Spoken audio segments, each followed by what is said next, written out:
चुनाव आते ही मुंगेर में हथियारों की मंडी में इजाफे के मद्देनजर पुलिस विशेष अभियान चला रही है। मुंगेर निर्मित अवैध हथियार चुनाव में नहीं गरजें, इसके लिए डीआईजी और एसपी ने विशेष रणनीति बनाई है और साथ ही आर्म्स एक्ट से जुड़े पुराने केसों का रिव्यू किया जा रहा है। पुराने केसों का स्पीडी ट्रायल के जरिए सजा भी दिलवाई जा रही है। तस्करी के नेटवर्क को ध्वस्त करने के लिए पुलिस लगातार कार्रवाई में जुटी है। रणनीति हमारी बिल्कुल साफ है, न बाहर जा सके और न यहाँ इस्तेमाल हो। इसके लिए हमने रिव्यू किया है यहाँ के एसपी साहब से भी और डीएसपी हेडक्वार्टर से भी। जितने भी पुराने केसेस हैं उसमें जितने वांछित अपराधी हैं उनकी जड़ तक हम लोग जाएंगे। जो इलीगल आर्म्स फैक्ट्री चल रही है उनकी जड़ तक जाने का प्रयास करेंगे पूरी तरह से। और जो केसेस पुराने हैं उसमें स्पीडी ट्रायल अभी तक नहीं हो पाया है तो उनका स्पीडी ट्रायल भी हम करवा रहे हैं। तो जब तक इस धंधा को जड़ से नहीं उखाड़ा जाएगा तब तक इसको पूरी तरह से खत्म नहीं किया जा सकता। फुलवारीशरीफ में इंडियन डेयरी एसोसिएशन के पूर्वी जोन के बिहार चैप्टर की ओर से 47वीं डेयरी इंडस्ट्री कॉन्फ्रेंस का आयोजन किया जाएगा और सम्राट अशोक अंतर्राष्ट्रीय कन्वेंशन केंद्र पटना में आज से 9 फरवरी तक होने वाले इस आयोजन का मुख्य उद्देश्य किसानों की आय को 4 गुना करना है।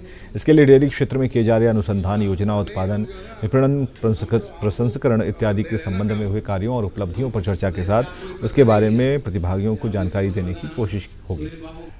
कॉन्फ्रेंस में जो लेसन मिलेगा, सबक मिलेगा, वो हम चाहते हैं कि वो पूरे जो किसान लोग हैं बिहार में, न केवल उनको वो संदेश जाए बल्कि पूरे देश में ये संदेश जाए कि हम डेयरी उद्योग से किसान की आमदनी 2 गुना नहीं बल्कि 4 गुना तक कर सकते हैं। इस कॉन्फ्रेंस का उद्देश्य ये होता है कि नया जो टेक्निक है, नया तरीके हैं और नया सिस्टम्स है, ये सब के बारे में चर्चा होता है। और ये फार्मर सेशन भी एक होता है। उस सेशन में ये नया दूसरे जगह में दूसरे फार्मर्स लोग क्या कर रहे हैं, उसमें क्या यहाँ भी उसका कैसे उसका यहाँ भी लागू कर सकता है, ये सब क्या है कि इंफॉर्मेशन का विनिमय होता है।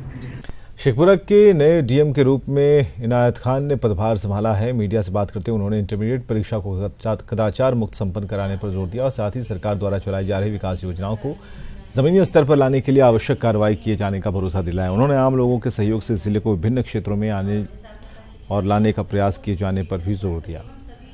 स्कीम्स हैं उनको प्राथमिकता के साथ अक्षरशः अनुपालन हो, एग्जीक्यूशन हो, ऐसा नहीं है सिर्फ कागज पे चले। पूर्व में भी ये डिस्ट्रिक्ट रैंकिंग के हिसाब से विभिन्न पैरामीटर्स पर अच्छा काम करता आया है। उसमें हम लोग सभी के सहयोग से देखेंगे कहाँ और सुधार किया जा सकता है ताकि जो शेखपुरा के जिलावासी हैं उनको सुगम और सुलभ तरीके से सभी सरकारी सुविधाएं मुहैया कराई जा सके।